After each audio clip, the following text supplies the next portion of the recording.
From Crystal Owen for Variety, and will you please welcome the wonderful filmmakers Matthew Heineman, producer Lauren Domino, and of course Jon Batiste.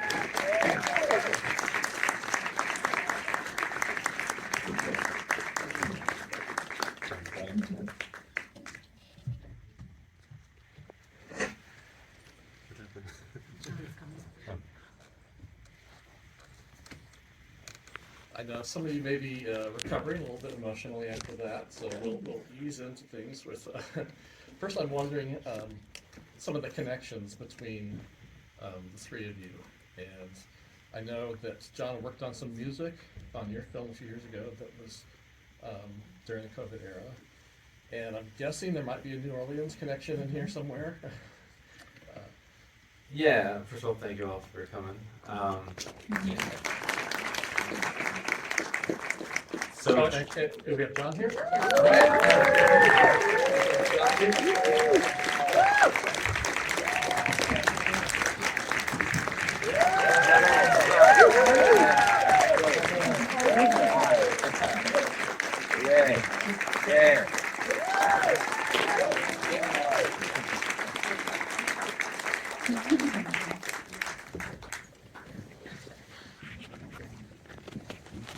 Yeah. So Jon and I, we first worked together on the first wave, and this documentary I made about COVID.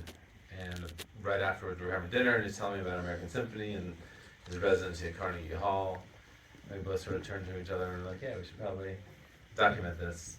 And then life intervened. He got nominated for 11 Grammys. Yes. He got nominated again for 6 more Grammys. 6, right? Yeah, 6. Yeah. It's hard to keep track. And then, Suleika got re-diagnosed with cancer. So before we'd even started filming, the lens had already sort of shifted from the original idea. And how did you first become involved, and what were the connections between the three of you? Yeah, so I got a call from Matt when I was decidedly on a break. I was on just a deep hippie vibe and living in New Mexico and meditating every day and truly living my best life. And I was like, I am just going to do this for maybe ever.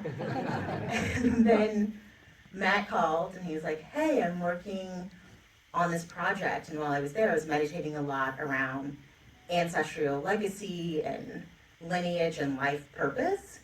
And when I got this call, so my uncle, Kid Jordan, who was just a foundational part of my life in the way that I see art, was an improvisational jazz musician and an educator. And he was one of Jon's music teachers growing up. So for me, I couldn't say no. Like, the big thing with this project is that it felt so much bigger than all of us, and so much bigger than me as a person. But when I got the opportunity to sign on board, it was just like too synchronistic for me to help my family's legacy, the legacy of like Black jazz musicians, like of great musicians, just live on through playing a tiny part and sharing your story. It took me out of my like semi-retirement, and now here I am. I was at Telluride when this premiered, and there was a parade, I remember. I didn't see the parade, but I heard there was a musical parade through the streets. And I thought, in some ways, this is like probably one of the heavier films that's ever had a parade attached to it. And yet it feels completely appropriate because emotionally this movie's all over the map, including a huge sense of celebration. But as I understand it, the original concept was that maybe the whole thing might be a little lighter, quote unquote, in that it was more musically focused before all the really emotional components became involved. So I'm just curious, what was the original concept, and how quickly did you detour from that? Did you actually start making like a different version of the film before the cancer returned and sort of that element became a key part of the film? Or was that so early that you hadn't really started on anything else yet? Pardon? I think you have to hold it. Mic's not on? Okay. You just have to hold Closer, it. okay. Got it. I think, as I said, the original intention was sort of follow Jon on this journey to Carnegie Hall to sort of document the manifestation, the creation of American Symphony. But again, before we even started filming, these two massive life occurrences happened. The recurrence of Suleika's cancer and Jon getting nominated. So, like every other film I've ever made, you just dance with the reality of what life gives you. And the film just kept evolving and shifting and moving as their lives did. And so, I've always religiously almost believed in the importance of not going into a film with a dogma or a thesis or an idea, but letting, your storytellers show you where to go. And so, be open to it all changing. Now, the moment when there are 11 Grammy nominations announced the same day that chemotherapy starts, that almost seems like something out of a screenplay.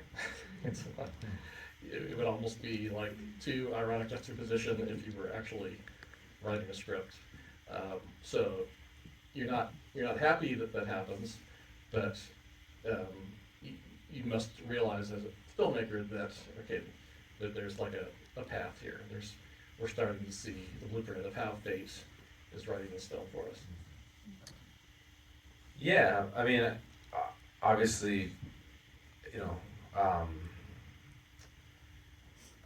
no one wanted Suleika to get cancer again.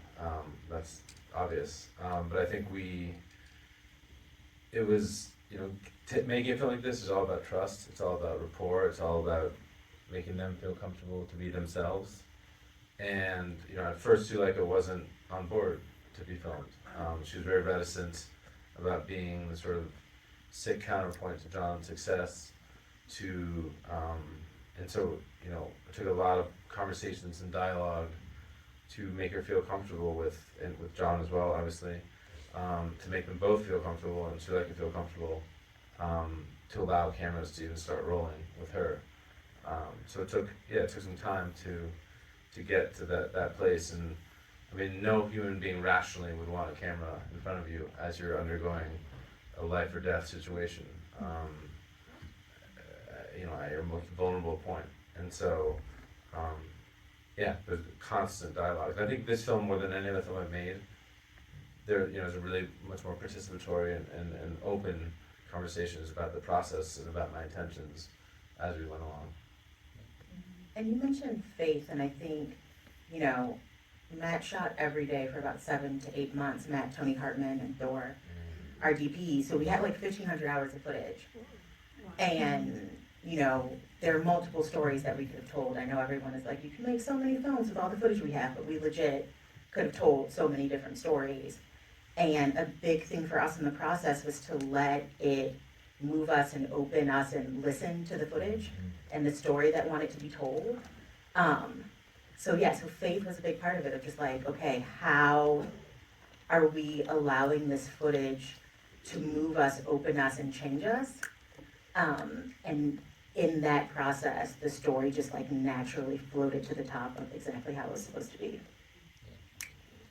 And Jon, were you thinking as filming was proceeding at this point, you have in the back of your mind, with all the other things you got to worry about, your career, what's going on at home, are you thinking, okay, what is the story of this film going to be as you see things so rapidly changing?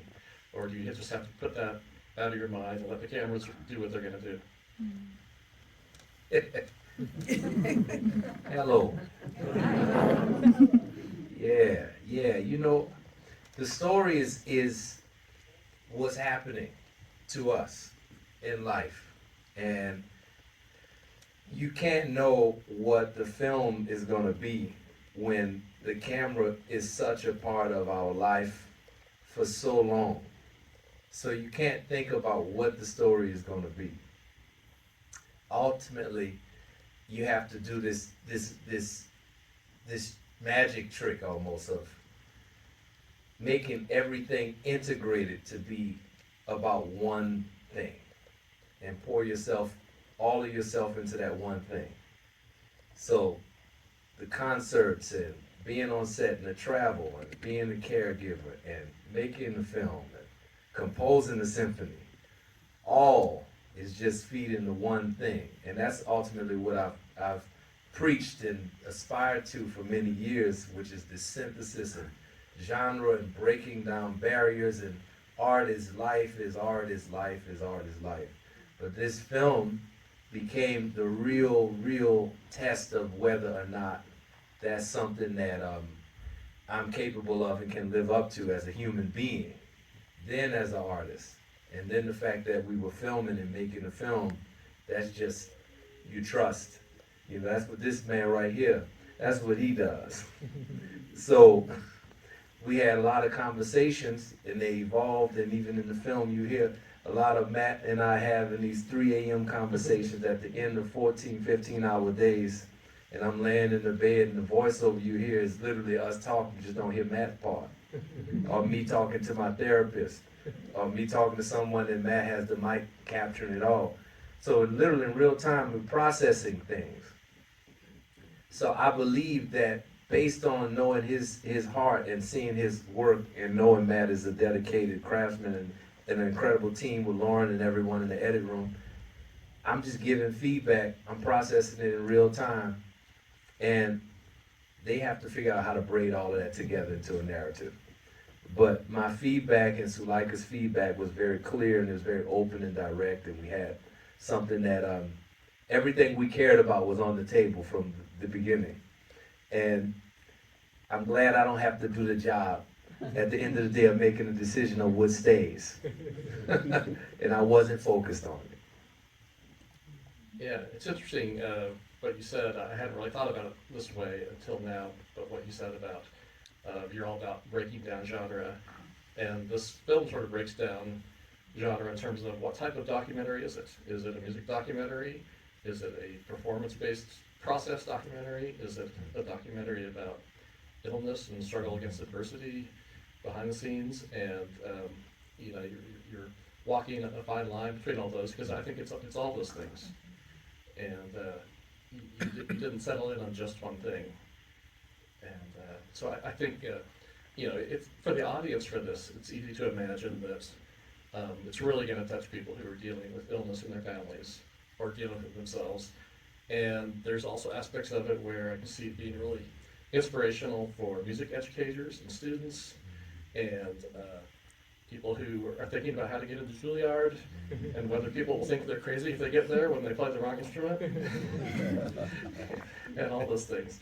And I'm impressed especially by the editing, because juggling all those things, I would have thought maybe this would be like a 3-hour documentary to include all that. The first cut I saw was 4 hours. And then that was about 4 hours, and then the next one was about 3 hours. And that's when I realized you watching Matt's process of storytelling unfold, and him processing all those questions that you have, and all of our conversations, and then they were ongoing. And then I remember the first time we had the dinner, we talked about the end of the film, with the original conceit of the film being the road to Carnegie and building this symphony, which is a one-of-a-kind symphony orchestra. So like hand-selecting the musicians, going around the country to select the musicians. Well, second wave of COVID happened, so that cut that. Then obviously all the stuff in our life happened. But we initially talked about, what if there was no concert in the film? What if it was the step on stage at Carnegie Hall, and then cut? So there was so many versions that I thought. Then I saw the 4-hour cut, and I was like, oh, I don't know at all what this is gonna be. So it really is a lot of trust, but I don't think it's any one kind of film. What would you call the kind of film it is? You wouldn't say it's a music film either, right? No, I mean, you sort of answered your own question. I think it's all those things and more. I think, I don't know, there's 80 people here, 100 people here. Hopefully you each of you took a different thing away from the film. And that's how life is. You know, I'm sitting up here on the stage answering questions that you're asking, but my brain's somewhere else right now too. I'm thinking about my girlfriend, I'm thinking about what I have to do tonight, I'm thinking about a family, a close friend who just passed away. Like, there's all these things can coexist at once. And so I think it's so easy for films to be reductionistic, especially documentaries to be reductionistic, and put things on a platter for you and make you feel one thing. And my goal is always to make you feel many things, hopefully at once. and have them stay with you long past when you walk out of this theater. So hopefully there's things you can chew on. There aren't easy answers, there aren't easy emotions to reflect upon, and that's the goal, at least. And thankfully, you didn't do the cut to black with the concert about to happen. I know we're all glad we saw that. And some very dramatic things happened during the concert with the power outage, and then you stay on Jon for over a minute while he's just sitting there. And I've seen the film 3 times. The third time I timed it just to make sure it was as long as I thought it was. And it is over a minute, and it's a very intense moment. So I love the fact that the film is kind of ends on a cliffhanger. There are climaxes. I think, you know, when Jon has that moment of silence, it's a climax. The music itself at the end is a climax. And then the scene in the snow is sort of a climax in itself, even though it's the gentlest possible climax. So how did you sort of come up with how to end the film when, and was there a message in there that's sort of, life doesn't have an easy ending? I mean, in the edit, it was such a beautiful process with Lauren. We had an amazing team of editors, and together just constantly iterating and questioning. I mean, there's literally not one frame in this movie that wasn't thought about, argued about, contemplated, debated. Literally every single frame, and then even the colors, the pixels within each of those frames. And so, yet, right the night before we were supposed to lock when the film premiered at Telluride, I changed the ending, and there's a beautiful ending in another iteration of the film. Jon came back out after the final moments in Carnegie and did this amazing encore, his own sort of rendition of the national anthem, and it's beautiful and it ties a lot of the themes together, but it just felt like we weren't tying the human story together, the love story together. And so on that late night before we locked and sent the film to Telluride, iterated and created the ending that you saw here. I don't know if there's the right choice or the wrong choice, but it's the choice we made. So. With the level of trust that you had, Jon, and Suleika did, I'm wondering if there was sort of like a blanket understanding that anything is up for grabs, or whether there was a constant sort of asking consent before filming certain things. And when I was writing about the film previously, I said, I've never seen so much cuddling in a film before, which is really wonderful. And so I'm just wondering, you know, before the cuddle happens, like, is it okay if I film this, or is it just kind of understood that you're always going to be around and have permission? Well, that was a thing that I noticed in the in watching the premiere. It's hard for me to watch the film, to be honest. But the premiere, I noticed Suleika and I we constantly touching each other.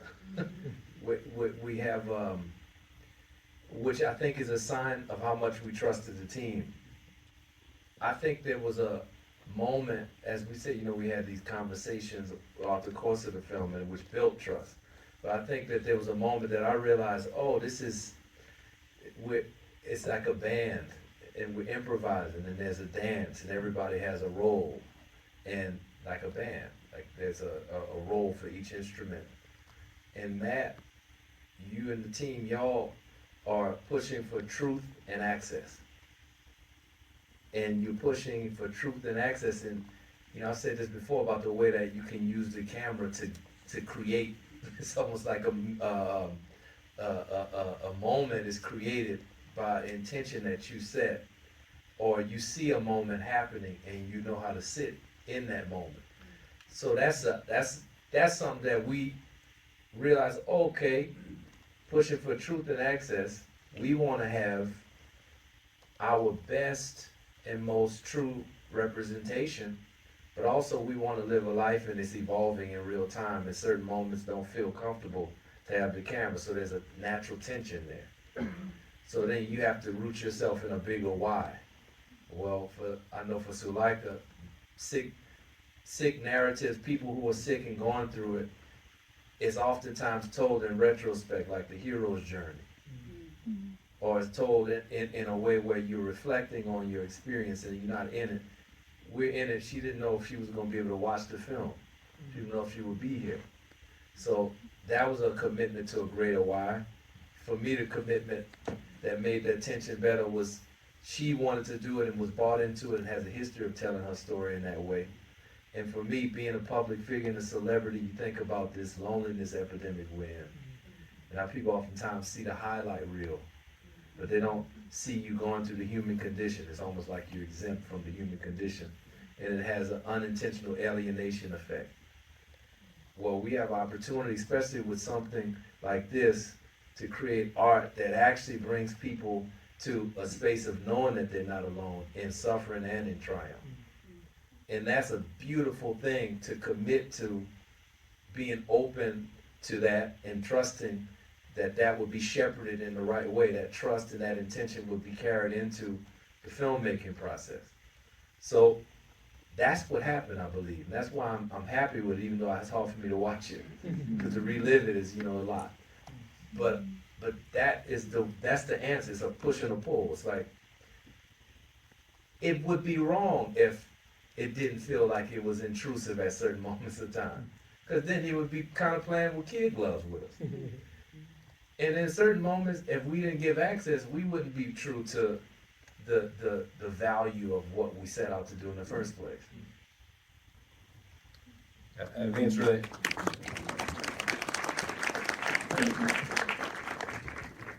It takes an enormous amount of courage to. What I missed? It takes an enormous amount of courage to have that, vulnerability and trust to allow that to happen. And I think one of the, the magical things is that at a certain point, the film just sort of had this momentum to it that was sort of undeniable. I feel like the first couple months it was like, are we doing this? What's happening? What's this film? What are we doing? And then it just had this power that just kind of was like, okay, we're all committed to this. I'm gonna push. It's gonna be uncomfortable. They're gonna push back at times. Doors are shut in front of me, and I gotta figure out how to open them. But I think at the end of the day, we knew that to make something honest, it had to be unvarnished. It had to be shooting around the clock. Because when you're shooting a verite film, you're not. There's no call sheet. You're not calling people at 12 p.m. and you're wrapping at 6. You're like, well, we gotta have dinner. You have to. It's a fishing expedition, and you're fishing for moments of love, of humanity, of vulnerability, of musical inspirations. And those things don't just happen when you want them to happen. But it's also, you're not just filming without intention. There's intention behind how you're filming all those moments too. And I think a lot of people don't understand verite films or how to talk about them or write about them. Not you, of course, but yeah, because I think we're living in this reality TV world where everyone just sort of thinks that everything's staged, when it's not. And I want to say that push-pull just didn't exist in the production with you, watching the footage and the edit with our editors. You pushed us because you and Suleika were so vulnerable and so open that as a team, to sit with that footage, we had to challenge ourselves to be as vulnerable and be as open so that we could respond to it. And a big personal belief I have is that you should not start a project and end the project the same person. You should be moved, pushed, changed, expanded in some way. And in looking at you two each day, it forced us to expand our notions of love, expand our notions of what process looks like, what does filmmaking look like, what is community. And for us to sit in dialogue with each other was the only way that we could make this film. So I want to say that thank you for that. I'm a better person. And because of making this and because of sitting with you all. And I think a lot of people on our team would say the same.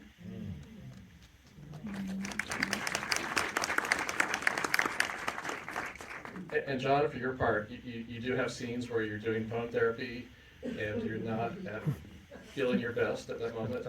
And I'm wondering how easy or difficult that was as a choice to have that filmed and then use it, because you're such a force of light, and I think people really feel the light when you come into a room, and everyone thinks of you as this inspirational figure. So you're starting at a very high level of positivity, before you get brought down, but you do get down in this film. So is that easy for you to say, yeah, I can show the world this side of me too, the side that has panic attacks and feels depressed, or was there any inward struggle during the process? You know, it was tough to feel comfortable sharing a lot of the lower moments, but I think that is really a beautiful thing. If you look at joy as a practice, you have to really practice it. You can't just be joyous. And I think that for people to see that the full range of emotion is necessary in order to have access to joy, and that it's available to all of us, even in moments where, you know, you think a lot of people in my life didn't know what was happening when we were doing those performances or doing different things around that time. So then to look at the film now and having been there or having seen something that or watched something, I think is a very powerful thing, because it shows you the commitment to joy, not just the joy, but the commitment to the practice of joy. I wanted to ask you about a couple songs in particular. First, the one that you composed for the film, which I think was not in it when it first premiered. And it's got to be hard to figure out how to wrap up a film like this. So,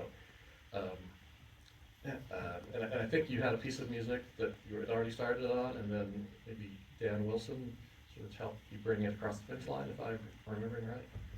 So that moment that, and Matt can speak to this, his decision to change the end of the film, there was a discussion. He sent us the clip, Suleika and I.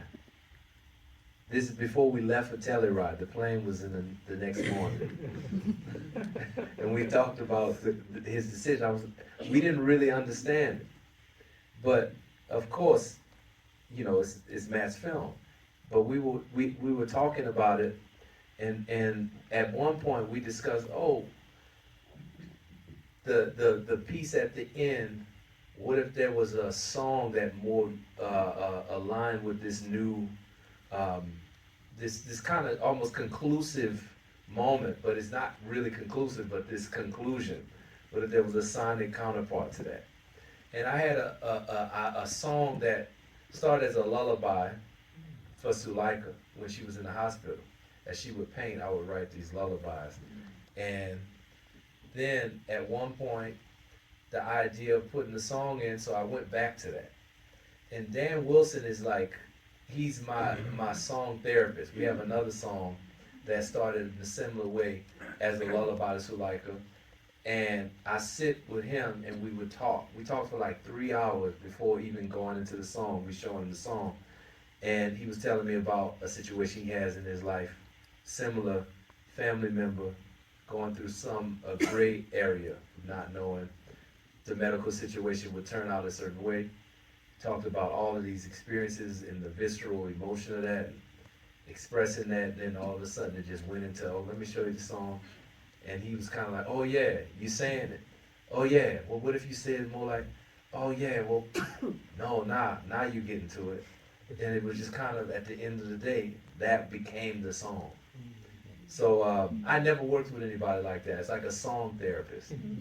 Like you have a vision and you talk about all of what went into the vision and what's going on in your life and how you're feeling about it and what you want to express. And then they're like, yeah, now you're really getting somewhere with that. You know, and I think that's a tradition of a lot of his collaborations and songs that he's collaborated on. So I love it. Yeah, Dan Wilson's great, so I can imagine the two of you in a room and what can result from that. And the other song to ask about before we wrap up, which brings us to current events in the world of Jon Batiste, is your 6 Grammy nominations, one of which is for Butterfly. And so things are sort of cycling back around, and Butterfly was a song that was inspired by your relationship as well. And now you're up for, I think, record and song of the year, and then of course album of the year, and a bunch of other things. But can you just say what Butterfly means to you right now? Well, that was the first time that I sat with Dan was during the moments of really processing the treatment that was happening. And Butterfly came out from the same source of lullabies, which when I say lullabies, I'm talking about a Logic Pro session for songwriters out there. It's a software program where you can basically simulate any instrument. And I use it a lot for ideas. The file is maybe 5 hours long of different lullaby themes. And I would do that. I did it for about a week and a half in the hospital as she would paint. And the only, of that whole 5 hours, the only things that have been released to the public or even fashioned into something that's released to the public or It Never Went Away and Butterfly. And I didn't even intend for that to happen, but with World Music Radio, the album is a concept album, and there's a moment a third of the way through the album where the person who, my alter ego in the album is a DJ, and he introduces the real Jon Batiste. And then from that point on in the album, you don't know if you're hearing from DJ Billy Bob Bo Bob or Jon Batiste when you hear my voice. But in this segment of the album, I needed something that was so definitively Jon Batiste. And this song was what I was definitively going through at the time of this album creation. It was like a callback to one of my first albums, Hollywood Africans, me at the piano and singing about something that is really happening in my life. So that was the intention of that. And then I came back to that well of lullabies for the closing song of the film. It Never Went Away, and I felt like Dan was the right person. I remember I was talking with Matt about it. I might call somebody to kind of shepherd me through this moment. So that was the same source, same kind of, just a different intention of where it landed. Well, I know one lesson in this film is that nobody knows exactly what's going to happen the next day, but sounds like maybe the hope is that Suleika will be around for in person for the Grammys this year, and maybe the Oscars if things go a certain way. Is that the hope? Well, it's a hope, and I know a big thing I just want to just share is that, bone marrow donation is just such a key part of the film and of Suleika's life, and a deep passion with her. And a big thing that we're trying to do with the film is also just increase awareness about bone marrow donation. So we partnered with Memorial Sloan Kettering Cancer Foundation and Be the Match and BeTheMatch.org. And if you go to jointhesymphony.org, you can sign up to see if you qualify to be a bone marrow donor, join the registry, or support people who are going through bone marrow donation and registry. It is such an important life-saving effort, and we hope that this film touches your life, and through that touching you can help save a life. So jointhesymphony.org. I just want to say that. Thank you, Lauren. Thank you, Matthew. Thank you, John. Thank you all for being here. Thank you.